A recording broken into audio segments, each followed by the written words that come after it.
When one thinks of the many things they have seen in their lives, many words come to mind. Some people try to capture the things they see through images, whether it be photographs or paintings. Many people have heard the old cliche that a picture is worth 1,000 words. However, some have realized that a picture is worth far more than 1,000 words. In fact, in the book Ways of Seeing, John Berger argues that words never quite fit the sight. Berger's idea contends with the cliche to say that a picture is not worth 1,000 words, but that an infinite number of words could be used to describe a picture and still not capture all the emotion and power that the image holds. In the classic play Romeo and Juliet, Shakespeare wrote how little meaning words really hold in Juliet's monologue as she deals with her frustration with her feelings for Romeo. What's in a name? That which we call a rose by any other name would smell as sweet.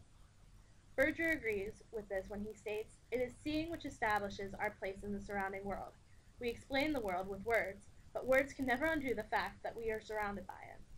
In simplest terms, both these men are saying that words are only a means to communicate that which we are experiencing, yet the words we use do not change that which we are experiencing. Berger states that, although every image embodies a way of seeing, our perception or appreciation of an image depends also upon our own way of seeing. In other words, all the people in the world could look at the same scene, and yet every one of them would have a different idea of what they perceived. Thus, should they all write a description of what they saw, each description would be very different. One cannot ever know the experience of another person, and yet we attempt to share our perceptions with others in terms of words. As one looks back through all the photo albums, one often remembers the emotions and sensations of the day in which the picture was taken. The perceptions vary depending on who is looking at the photo and their involvement with it. For example, if a mother looks at a picture of a newborn baby, she may think of pain and joy and all the emotions and sensations that go along with giving birth. A person who specializes in genetics may see a newborn baby and think of hereditability. Another might see a picture of a newborn as representing responsibility and change. Even an image of something simple could have different interpretations. To a fashion designer, a picture of a belt would bring on thoughts of clothes and accessories and colors and styles that would match that belt. To an artist, a belt could be representative of restraint or oppression, or, on the complete opposite of the spectrum, a symbol for support. Berger realizes that dialogue is an attempt to verbalize how you see things. Experience is something that you cannot verbalize. Words are too shallow. The word beauty, for example, applies to so many things and is all subjective. To some, a scene from nature is beautiful. To others, a busy city is beautiful. Those ideas, too, are subjective. To some, rain is beautiful. It refreshes, cleanses, and quenches. To others, it is depressing. Sports are canceled, the roads become dangerous. To some, a rainbow is beautiful. To others, it is a symbol of homosexuality and therefore disgusting. Even something as simple as whether or not a person is beautiful is subjective. Some feel that Angelina Jolie is beautiful, but some feel her lips are too big or that she looks weird. Some readers may disagree and claim that the word beauty is too vague. Surely if there was more to a description, it would paint a better picture. While this is true, it would not paint the exact picture for everyone. This is best illustrated when thinking of books. The way in which you envision a character is never the same as someone else envisions them. For example, those who read the book Twilight by Stephenie Meyer each had their own interpretation of what the character Edward Cullen would look like. Even in the movie, Rob Pattinson was chosen to play Edward because he was what the casting director envisioned him to look like. Contrarily, how would one describe Rob Pattinson to someone who has never seen him before? What words could be described to paint a perfect picture for someone? Without a visual, it would be extremely hard to describe him perfectly. One could describe the color, shape, and orientation of his eyes and mouth, the shape of his nose and face, whether or not he has any moles or freckles. Nonetheless, the person who is listening to the description will not really know what he looks like.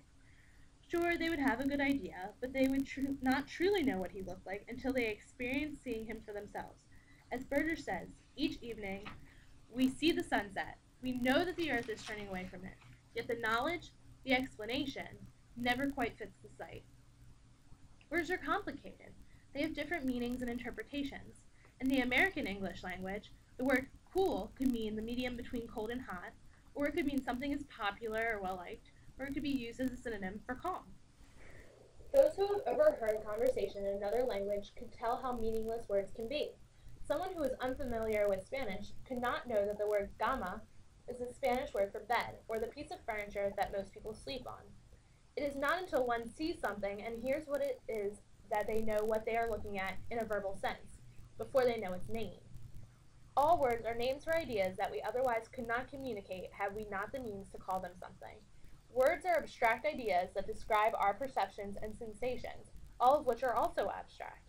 For example, one might say they see a pillow. What does seeing mean? Well, one could go into the physiological explanation of how we see, or simply say seeing is a perception. What is a perception? One could give the dictionary explanation as quoted from dictionary.com. The act or faculty of apprehending by means of the senses or of the mind, or cognition, or understanding. However, what does that all mean? Words are the links between everything, and yet words are nothing but abstract ideas given power by those who communicate them. Words are a means of describing the indescribable within the restraints of comprehension. To go along with Shakespeare's, words exist to describe things, but things do not exist because they are described. If everything is subjective, what then would be objective? One would think that which is seen is objective. However, as previously discussed, what is seen is a perception and is therefore subjective. When one sees a picture of their mother, they see their mother, but when a stranger views the same picture, they see a woman. Neither interpretation is wrong. All images have as many sides as it has witnesses, all of which may or may not be correct. Thus, all things have an infinite number of descriptions, explanations, and interpretations, and so a picture is worth much more than 1,000 words.